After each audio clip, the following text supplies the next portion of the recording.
बिस्मिल्लाहिर्रहमानिर्रहीम। अस्सलाम वालेकुम स्टूडेंट्स, आज के इस लेक्चर में हम पढ़ेंगे Newton laws of motion.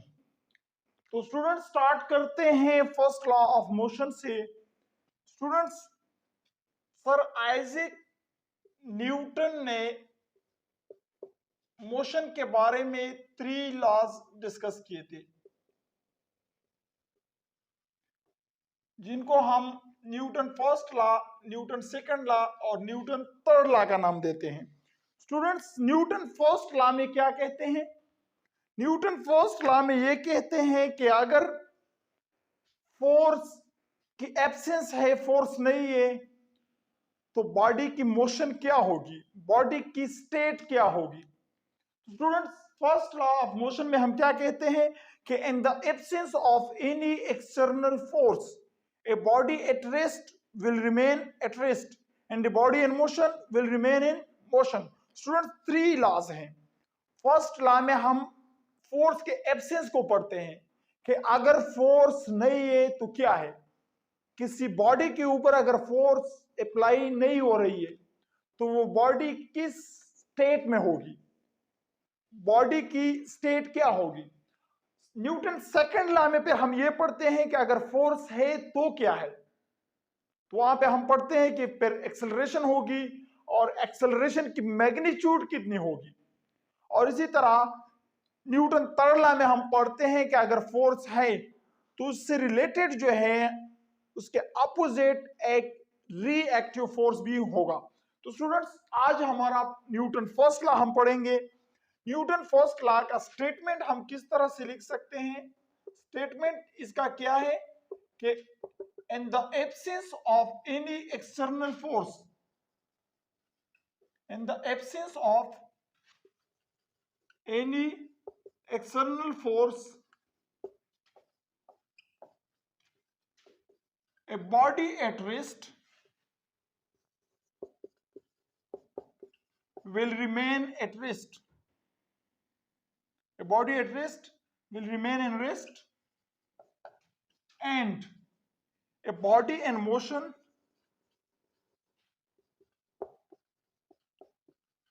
will remain in motion.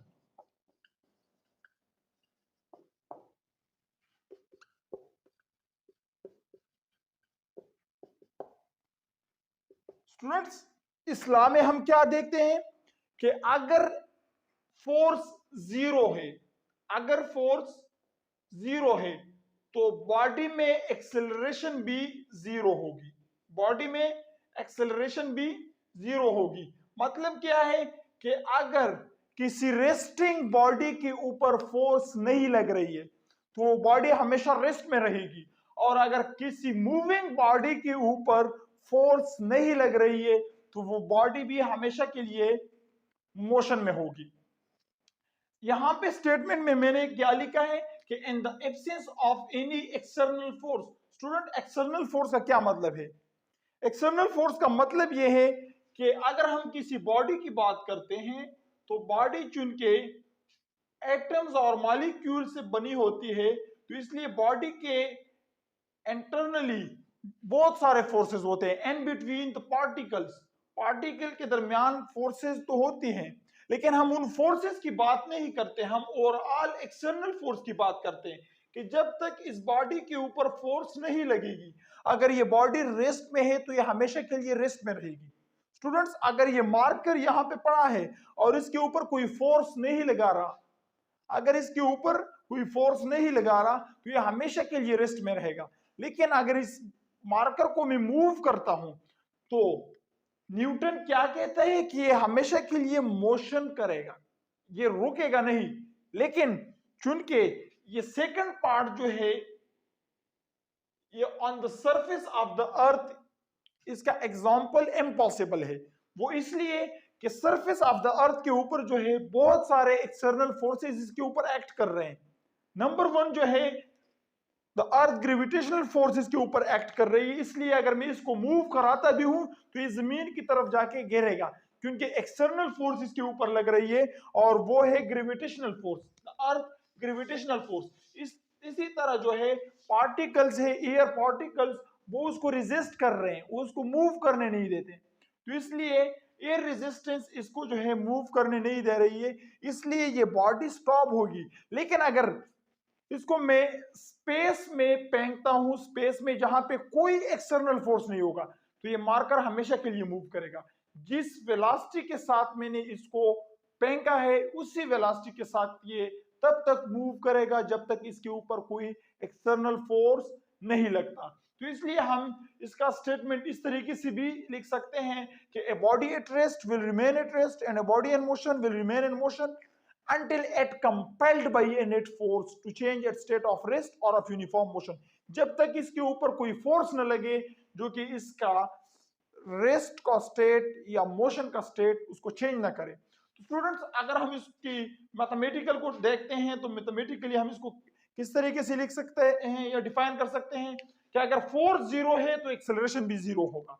और अगर इसको इसकी डिटेल एक्सप्लेनेशन हम करते हैं तो डिटेल एक्सप्लेनेशन में हम लिखेंगे कि this law has two parts, this law has two parts. इसको हम दो पार्ट्स में डिवाइड करते हैं। नंबर वन, रेस्टिंग बॉडी या ए बॉडी एट रेस्ट।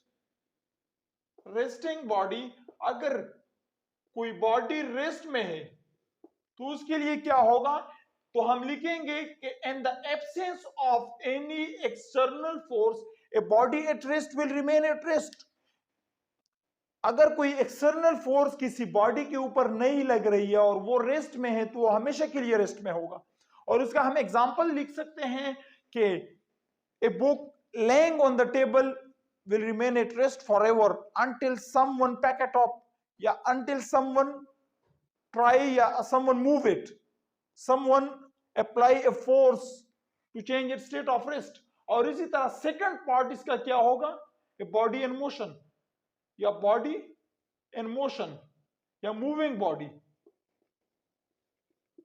तो मूविंग बॉडी के बारे में क्या कहता है कि a body in the absence of any external force a body in motion will remain in motion until any external force, या यहां पे स्टार्ट में मैंने लिखा कि in the absence of any external force a body in motion will remain in motion forever। तो students, इसके example में हम क्या लिखेंगे कि इसका एग्जांपल जो है अर्थ के ऊपर पॉसिबल नहीं है, क्योंकि यहाँ पे जो है बहुत सारे एक्सटर्नल फोर्सेस हम हर वक्त एक्ट करते हैं, जिस तरह के ग्रेविटेशनल फोर्स है, एयर रेजिस्टेंस है। तो जब भी हम जमीन के ऊपर किसी बॉडी को मूव करते हैं तो वो कुछ देर बाद वो रुक जाएगी, क्योंकि बहुत सारे एक्सटर्नल फोर्स उसके ऊपर मूव कर रहे हैं। जिस तरह से अर्थ ग्रेविटेशनल फोर्स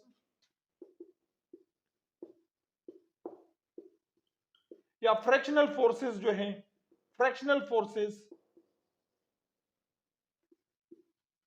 तो इसलिए इस सेकंड पार्ट के real examples on the surface of the earth जो है वो मुश्किल है, वो इम्पॉसिबल है। तो इसलिए हम कह सकते हैं कि ये जो है स्पेस में इसके एग्जांपल पॉसिबल हैं, लेकिन अर्थ के ऊपर ये इम्पॉसिबल है। तो स्टूडेंट्स, आज के इस लेक्चर में हमने क्या देखा कि न्यूटन फर्स्ट लॉ क्या है। न्यूटन फर्स्ट लॉ में हम ये देखते हैं, न्यूटन क्या कहता है कि अगर फोर्स को हम जीरो कर लेंगे, अगर हम फोर्स को जीरो कर ले, मतलब कि अगर फोर्स किसी बॉडी के ऊपर एक्ट न कर रही हो तो एक्सेलरेशन भी जीरो होगा। अगर बॉडी की वेलोसिटी 0 मीटर पर सेकंड है तो 0 मीटर पर सेकंड हमेशा के लिए रहेगी। अगर 5 मीटर पर सेकंड है तो 5 मीटर पर सेकंड रहेगी। अगर 10 मीटर पर सेकंड है तो 10 मीटर पर सेकंड रहेगी। मतलब एक्सेलरेशन उसमें कभी प्रोड्यूस नहीं होगा, मूविंग बॉडी कभी स्टॉप नहीं होगी और एक रेस्टिंग बॉडी कभी मूव नहीं होगी in the absence of any external force. तो आई होप आज के इस लेक्चर से आपने बहुत कुछ सीखा होगा। मिलते हैं नेक्स्ट लेक्चर में, तब तक के लिए वस्सलाम।